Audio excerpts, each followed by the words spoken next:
Hello and welcome to my new show. It's a new thing that I've been able to do with the resources at my disposal. So we're just it's gonna be a bit of a DIY thing. We'll see how it goes. Hopefully well. I've done a little jingle for you.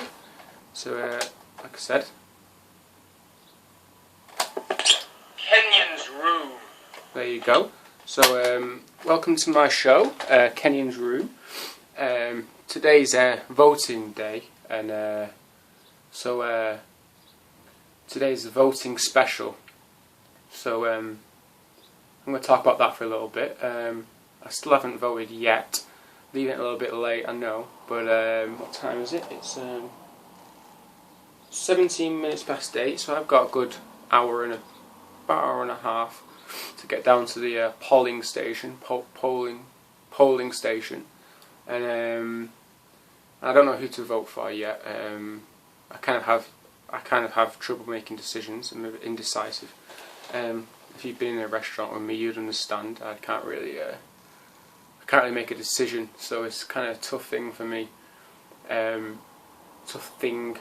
But it's like in the old days in the restaurant, you get like an Indian restaurant, you get like a chicken curry, beef curry, or maybe not beef, vegetable curry, and meat curry. So that would suit me down to the ground. I mean, really, I'd like to go down there and just be like one or two, maybe just like one party you can vote for, and just like you just go and you just tick that box, and then you won't have to make a choice. So, but you know, I'm going to go down there. It's I think it's at Trafalgar Square Nursery. We're not in London, unfortunately. But yeah, so we're going to work with this now. Right, this next feature will be called What's Out of the Window. So we can do the jingle right here for that one. What's out of the window? So let's play that back. Kenyon's room. Not that one.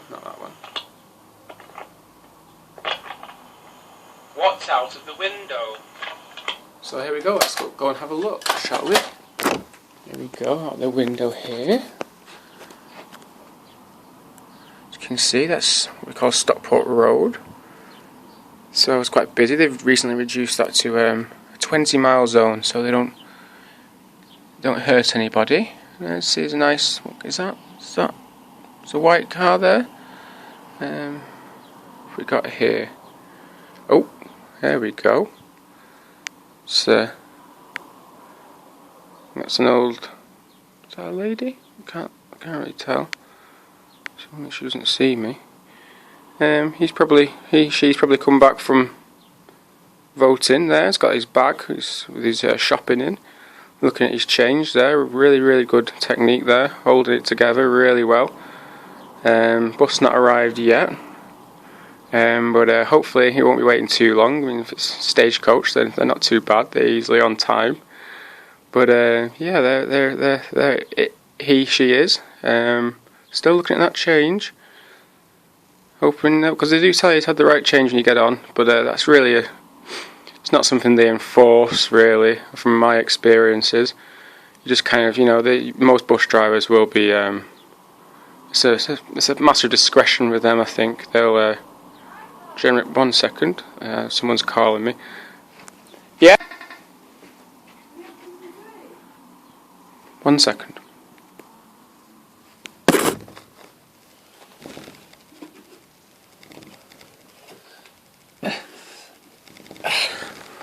Sorry about the interruption. Yeah, so today I had a driving lesson, and my driving instructor Derek, he's great. He's got a lot of good advice for me. Like he says, like you got your pedals, you got your gear stick and the handbrake. He was kind of saying like treat it like a woman, like you start with the back, then you go to the middle, and then like the front, I didn't really ask him to elaborate, but kind of felt like it's like this funny idea that like all driving instructors come from like the same like planet, and like oh, and then they meet a woman and they're kind of like, oh, we do things differently, and on planet Derek, we turn around, I start on the back. But yeah, he kind of has this thing where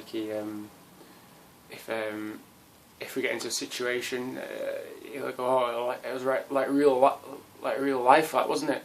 Like real life. Which is kind of funny because it is real life, but he's saying it's like real life, and it really was. And what else? Yeah, I think when he says like, oh, it was a little bit scary back there, wasn't it? I think that's his way of saying like I've done something pretty rubbish. So I kind of appreciate the. It's not like he's stepping on eggshells or anything, but I appreciate the the gentle approach Derek brings to the driving experience. Anyway, like I said, sorry for the interruption. Let's do this next segment, which is we'll do it over here.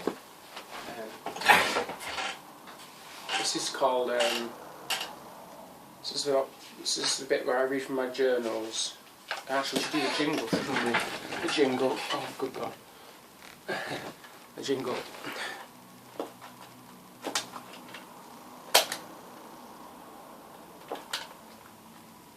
The journals. The journals. So there we go, there's that jingle for next time. Okay. Here we go. Pick one from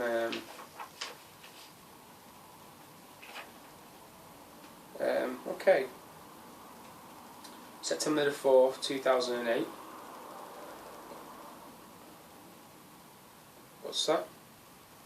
Don't do it from the chair. You don't want to do it from the chair. Why not? Oh, okay. Yeah, I can't do it from the chair, apparently. So we'll do it from here. Instead, I'll just kind of perch here.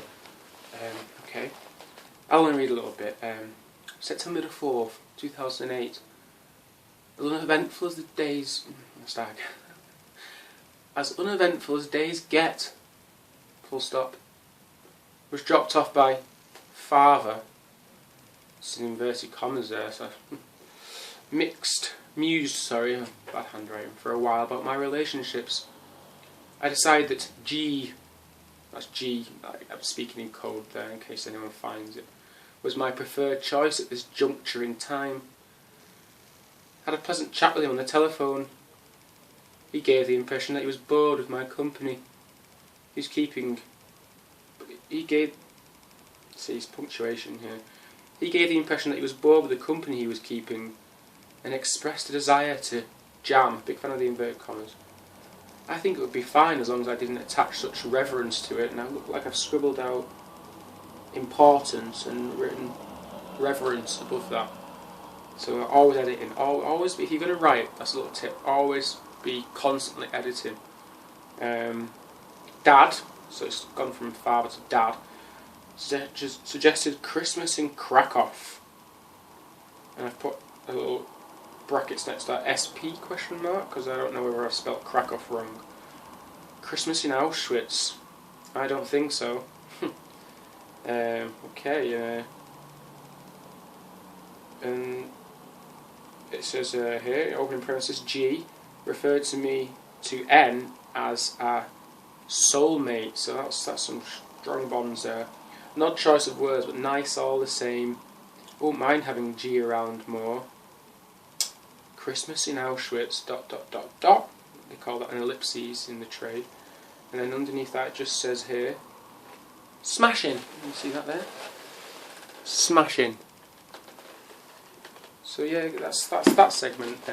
Okay, so let's go straight to the emails to see if we've got anything in. Let's have a look. Okay, here we go. Someone called Kat, and she appears to be doing like a weather report. That's kind of groovy. Overcast and a bit humid. Hashtag feels like home. Hashtag OH. Hashtag IO. 1 second, I've got another interruption. What?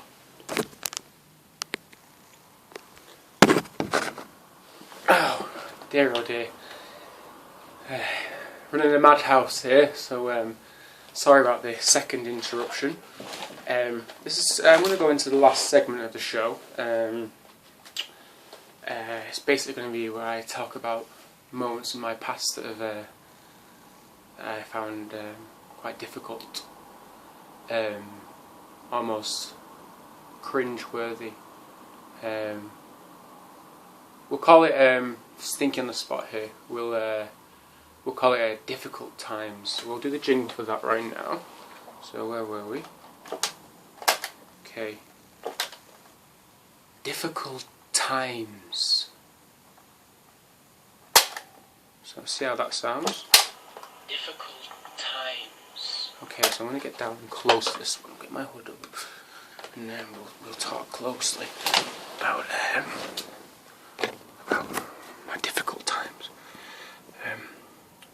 There was this one time I was with a girl, and I really liked this girl, and you know when you really want to impress them, and I was in the kitchen with her, and there was like some music on, and I thought it'd be a good idea, like I'd seen him do it in the films, where you kind of like. You do this kind of like mock, like a ballroom dance thing. I've seen him do it. And like you kind of like, oh, okay, it's like, oh, we're doing a little dance. And I tried to do that. Kind of put my hand around her waist and kind of tried to do a little. I don't really know how to dance anyway, but I tried to do that and it didn't go down well. It was really quite humiliating. I really wanted to peel my skin off, like only the kind of like humiliation that you can get at the hands of someone of the opposite sex. Really was quite awful. So what I learned from that is like don't do anything that you see in the films. It really probably won't work in real life. Be yourself. Do what you have to do. Don't do what Matthew McConaughey does, or